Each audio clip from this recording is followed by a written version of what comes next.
0211, February 16, 1944. The Anzio beachhead, Italy, 3 miles inland from the waterline, in a shallow bowl of winter mud and shattered vineyards.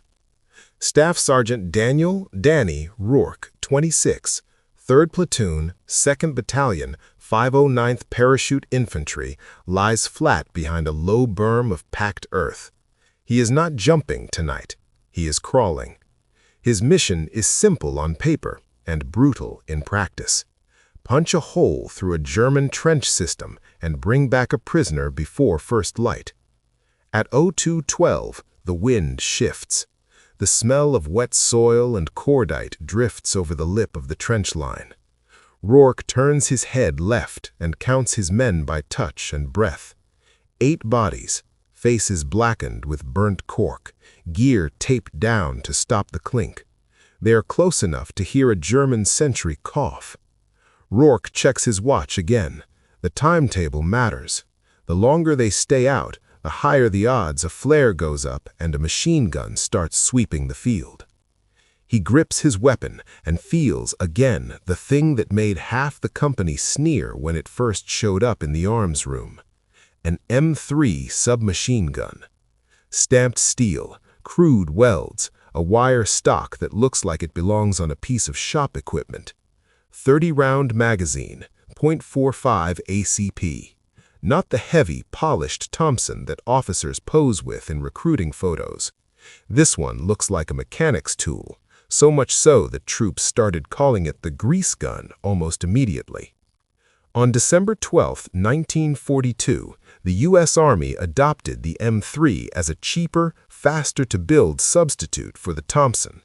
The Thompson worked, everyone knew it worked, but it was expensive, labor-intensive, and slow to produce in the numbers the war demanded. The M3 was the opposite. Simple parts, stamped metal, minimal machining. A weapon meant for factories running around the clock, not for parade grounds. At 0214, Rourke taps the receiver with 2 fingers, habit, not superstition. He knows the jokes. He has heard them in England, in Algeria, in Sicily. Men call it a toy. Men call it government scrap. Men say it will jam the moment you need it. Rourke doesn't argue. He just checks what matters. He seats the magazine with a hard upward shove. He gives it a tug to confirm it's locked. He keeps the muzzle down. The M3 fires from an open bolt, a design that helps with cooling in fast bursts but demands discipline. If the bolt is forward and a round is chambered, a hard impact can be dangerous. If the bolt is back and something snags the trigger, it can run.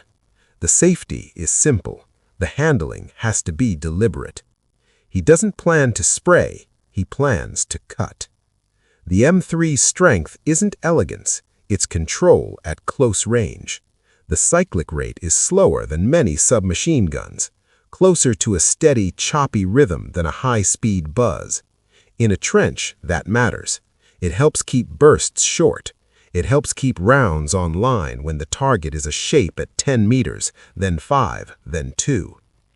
At 0216, Lieutenant Harris, 24, newly arrived, still trying to look older than he is, slides in behind Rourke.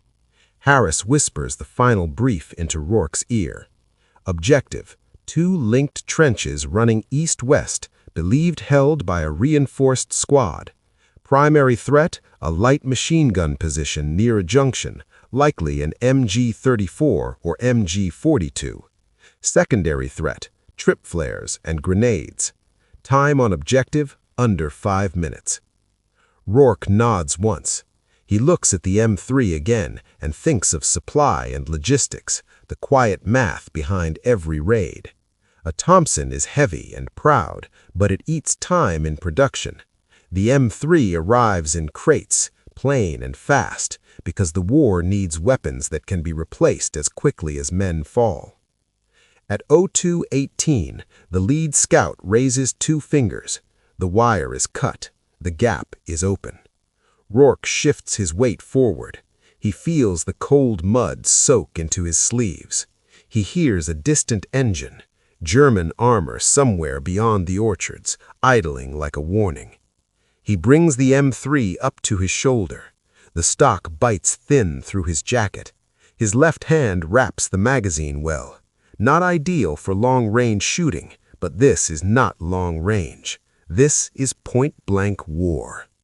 At 02:18, a German voice murmurs from the trench ahead. A match flares briefly, then dies. A silhouette moves, steps slow, rifle slung. Rourke exhales once, controlled.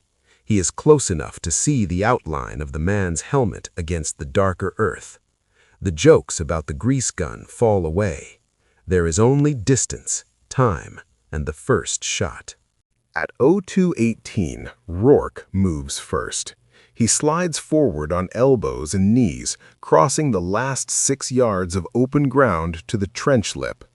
The wire stock stays tight to his shoulder. The M3's open bolt is locked back. His index finger rests straight along the trigger guard. At 02:18:12, the German sentry turns his head toward the noise of boots somewhere down the line, another man shifting position, not Rourke's patrol. The sentry's attention is away for half a second. Rourke drops into the trench. He lands hard, knees flexing to absorb the impact. The trench is just deep enough to stand in, about 5 feet, walls reinforced with planks and packed earth. A firing step runs along the inner side. The air is tight and smells of damp wood and unwashed wool. At 02:18:14, the sentry snaps around. His rifle comes up, not fully shouldered. He's at 3 meters. Rourke fires 2 rounds, controlled, center mass. The M3's recoil is a heavy push, not a sharp climb. The sound is a deep, blunt crack that echoes inside the trench line. The sentry folds backward and hits the planks. No scream, no warning. At 02:18:18, Rourke steps over the body and angles left. He knows the geometry of a trench. Every bend is a blind corner, every junction a choke point. He keeps the muzzle just below eye level, ready to snap up. Behind him, the rest of the patrol drops in one by one, boots thudding softly, gear scraping. Lieutenant Harris follows last, gripping a carbine and trying to stay out of the line of fire. At 02:18:26, Rourke holds up a fist. Stop. He listens. 30 yards down the trench, a light machine gun chatters, short bursts, not aimed at them. The Germans are firing into the dark toward the American lines. They don't know the raid is already inside their trench system. Rourke signals 2 men to cover rear. He sends one man, Corporal Diaz, compact and fast, with a knife and wire cutters toward a dugout entrance. Diaz nods and disappears into the darkness, hugging the wall. At 02:18:40, Rourke reaches the first corner. He peeks around it in a fraction of a second. He sees a second German, standing near a field telephone line, cigarette ember glowing in his hand. Distance, 8 meters. Rourke doesn't rush. He raises the M3, fires a 3-round burst. The man drops, the cigarette ember falling into the mud and going dark. The M3's limitations are real. Its sights are simple. The receiver is not refined. The magazine can be a point of failure if it's bent, dirty, or poorly seated. The .45 ACP cartridge is heavy and slow compared with rifle rounds, strong at close range, losing effectiveness quickly past 50 yards. But a trench is not a 50-yard fight. It's 10 yards and less, where a wide bullet and controllable bursts matter more than velocity.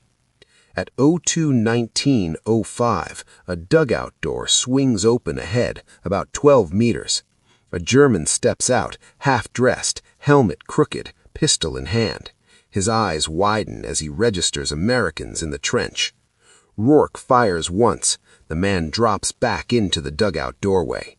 Immediately, someone inside shouts. Boots scrape on wooden steps. At 02:19:10, Rourke pulls a fragmentation grenade from his pouch. US Mark II, cast iron, baseball-sized, timed fuse. He pulls the pin, holds the spoon, counts silently. 1, 2. He throws. The grenade arcs into the dugout entrance and vanishes down the steps. At 02:19:15, the blast punches out of the doorway, dust, splinters, and a sharp pressure wave. The trench walls shed dirt. A helmet clatters into the open. Rourke moves forward immediately. He does not wait for silence. The rule in trench fighting is speed. You clear before the enemy can recover, before they can seal doors, before they can bring grenades and machine guns to bear at point-blank range. At 02:19:21, Rourke holds up a fist. Stop. He listens. 30 yards down the trench, a light machine gun chatters, short bursts, not aimed at them. The Germans are firing into the dark toward the American lines. They don't know the raid is already inside their trench system. Rourke signals 2 men to cover rear. He sends one man, Corporal Diaz, compact and fast, with a knife and wire cutters toward a dugout entrance. Diaz nods and disappears into the darkness, hugging the wall. At 02:35, the machine gun ahead stops firing outward and swings. Somewhere near the junction, a crew has heard something. A belt-fed weapon is being repositioned inside the trench line, searching for the source of the shots. Rourke tightens his grip on the M3 and looks down the trench toward the next bend. They still have one trench line to clear. At 2:19:42, a flare goes up behind the German line. White light, slow descent on a parachute. It turns the trench into a strip of bright mud and hard shadows. For a few seconds, everyone is exposed. Rourke uses the light instead of fighting it. He moves fast while the enemy is still adjusting. He signals forward. 2 men, Private Haskins and Sergeant Lyle, shift into positions behind him, rifles angled down the trench. Harris stays tight with the prisoner, trying to keep the German low. At 2:19:49, the first burst comes from ahead. Not random now. A machine gun is firing down the trench, sweeping waist high, using the trench like a barrel. The rounds crack overhead and chew the planks. MG-42, Rourke thinks. The cadence is too fast for an MG-34. The German gun is somewhere around the junction, likely 25 to 35 yards ahead, firing from cover. A rifleman in a trench is dangerous. A belt-fed gun in a trench is a wall. At 2:19:55, Rourke drops to a crouch and pulls back. He can't outshoot a machine gun at that angle. He needs an approach that breaks the line of fire. He looks up. The trench walls are high, reinforced with wood. The firing step offers a brief chance to climb and cross over the top, exposed but faster, than moving into the gun's cone. At 2:20:02, he makes the decision. He grabs Lyle's sleeve and points. Over. Now. At 2:20:05, Rourke climbs the firing step, pushes up, and rolls over the trench lip into the open. The ground is uneven with shell holes and vine roots. The flare is still burning overhead. He is visible. He runs anyway. He covers 15 yards in a sprint, hunched low. The M3 is held tight across his chest. He feels the weight of the .45 magazine and the thin stock. He hears bullets snapping past, some aimed too high, some slamming into dirt behind him. At 2:20:14, he drops into the adjacent trench section, parallel to the first, separated by a low berm. He lands in a knee-deep puddle and absorbs the shock. The machine gun's fire behind him continues, now firing into the trench they just left. Rourke is now inside the second trench, closer to the junction, but offset from the machine gun's direct line. He has flanked the problem by moving across the surface. It's high risk. It's also the only way to keep the raid alive. At 2:20:20, he advances in short steps.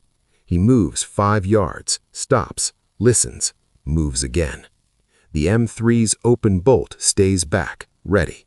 He keeps his finger off the trigger until the muzzle is on target.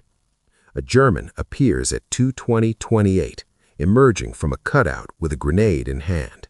He is at 4 meters and already raising his arm. Rourke fires a short burst, 3 rounds. The man collapses. The grenade drops in the mud and does not detonate. The fuse was not lit. At 2:20:33, Rourke reaches a T-junction. He hears voices to the right, 2 men, maybe 3, shouting over the machine gun. The MG-42 is close now. He can hear the metallic clatter of the belt and the gun's harsh cycling. He looks left, empty for 10 yards. He looks right. Dark shapes move. At 2:20:38, he pulls another Mk2 grenade. He counts the distance. The junction is about 6 yards.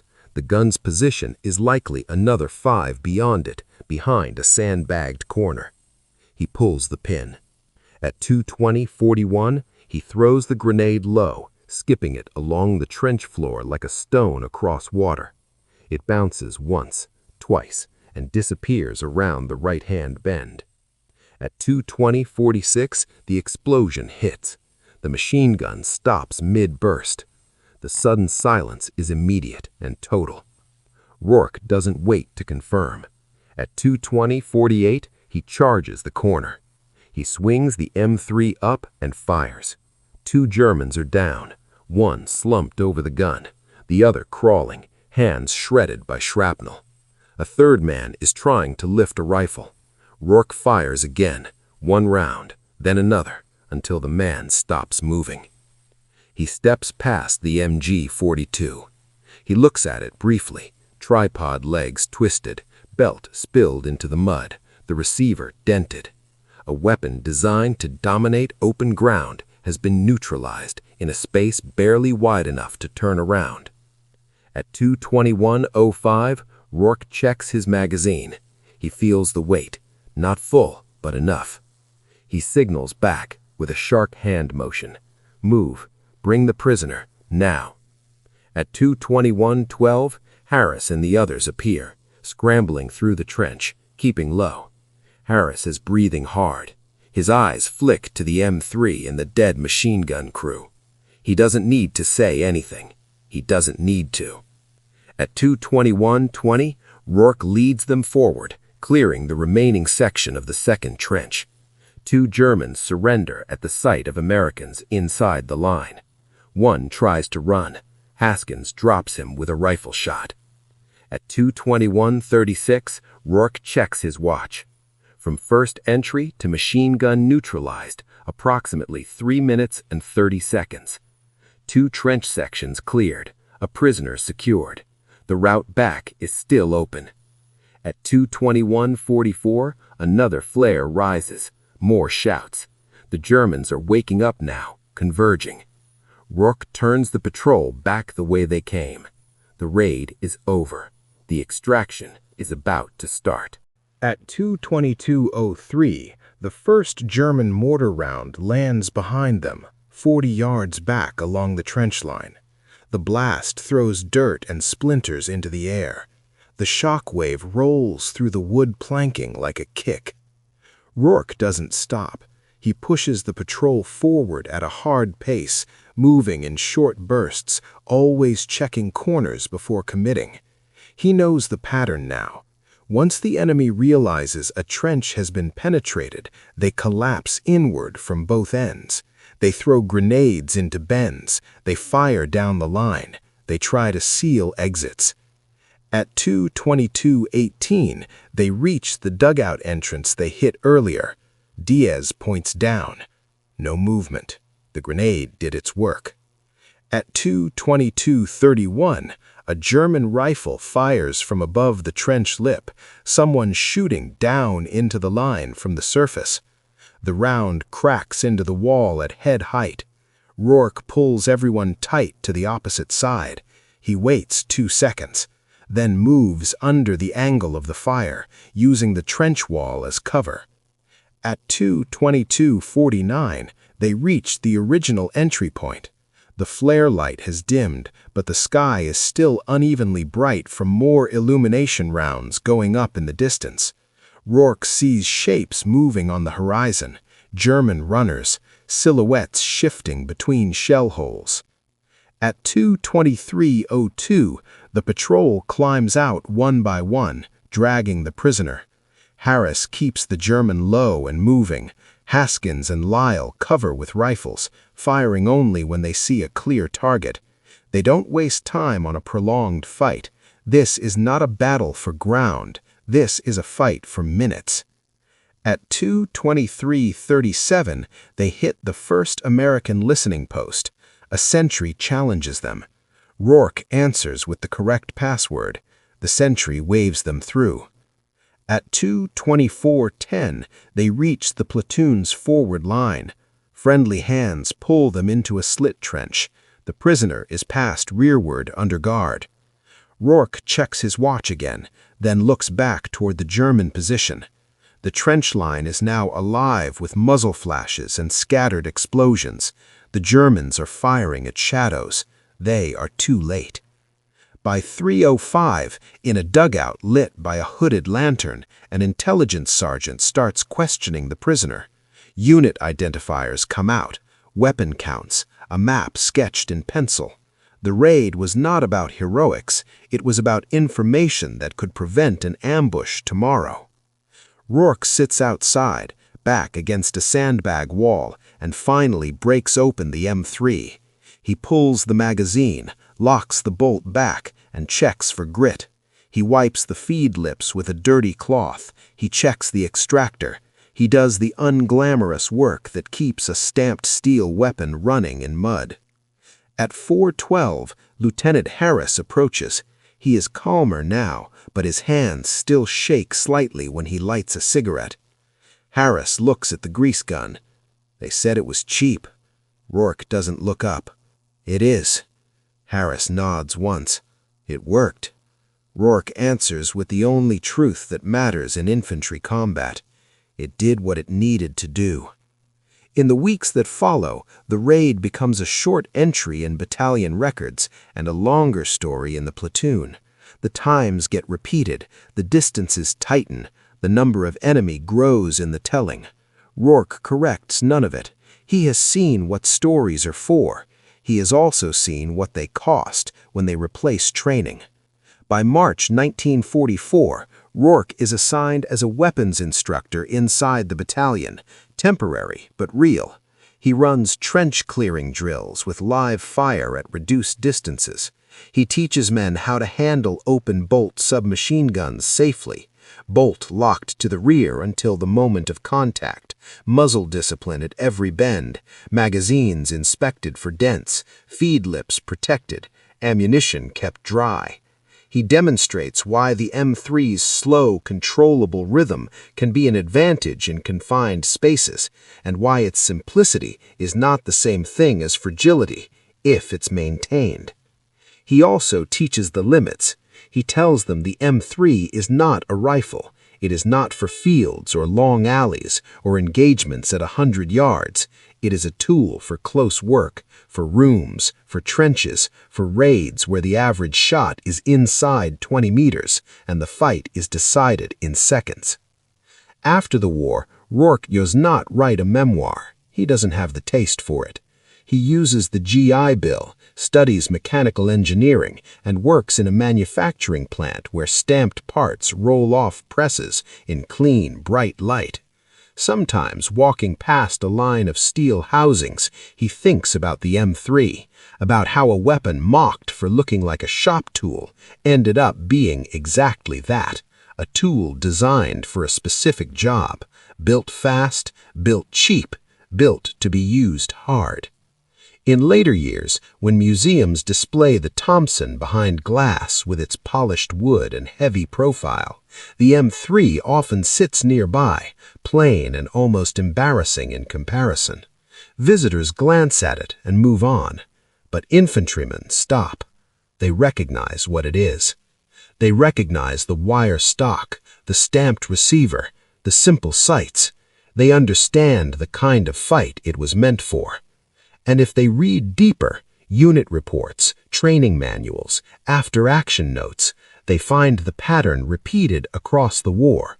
Raids, bunkers, trench lines, and the short-range violence where simplicity and control matter more than beauty.